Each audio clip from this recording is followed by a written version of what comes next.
The National Coalition of Anti-Violence Programs reported that 72% of hate crimes against LGBTQ, lesbian, gay, bisexual, transgender, queer questioning people were against trans women. 90% of those are trans women of color.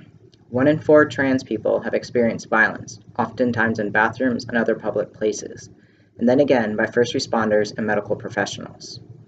In 2011, the National LGBTQ Task Force, together with the National Center for Transgender Equality, released the report, Injustice at Every Turn, a report on the National Discrimination Survey. They found that 46% of transgender people reported being uncomfortable seeking police assistance, and 38% of those were Black transgender people, and 23% of those are Latina trans people who have been harassed by police. Crimes are often not reported or investigated. So what is a hate crime? A hate crime is a crime motivated by hatred towards someone's identity, perceived identity, or affiliation with a specific group. Often slurs such as queer or faggot are used to attack one's gender identity, gender expression, or sexual orientation. While sexual orientation is separate from gender identity and gender expression, it is often tied together in violence. In 2009, the Matthew Shepard and James Byrd Jr. Hate Crimes Prevention Act was passed, and the FBI began tracking gender-bias motivated crimes based on the victim's actual or perceived gender identity. Many times, these crimes are left unsolved with no charges made. The victims are often misgendered and mistreated in the news. In addition to violence, transgender individuals lack equal access to jobs and equal treatment while employed. The National Transgender Discrimination Survey in 2011 found that, while they were employed, 90% of transgender people have experienced harassment in the workplace, and 26% reporting having lost a job because they were transgender or gender nonconforming. The same survey found that among those who had tried to access homeless shelters, 29% were completely refused services. An additional 25% were evicted after revealing their transgender status, and 47% were pushed out as a result of poor treatment.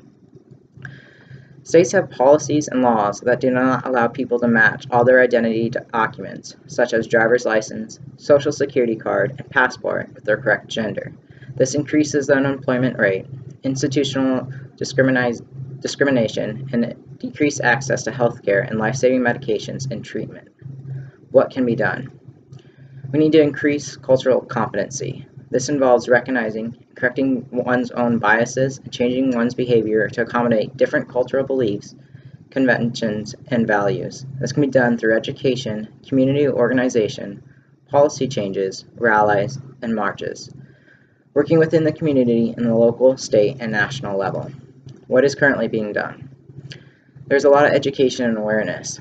Organizations like GLSEN, the Gay and Lesbian Straight Education Network, GLAAD, Gay Lesbian Alliance Against Discrimination, PFLAG, Parents, Families, and Friends of Lesbians and Gays, nonprofits such as Identity in Anchorage, and SIGLA, the Southeast Alaska Gay and Lesbian Association in Southeast Alaska, pride events, pride parades, pride marches, shows, films, documentaries on public TV such as When We Rise, and celebrating the passage of marriage equality in 2015 and Transgender Awareness Week and Transgender Day of Remembrance.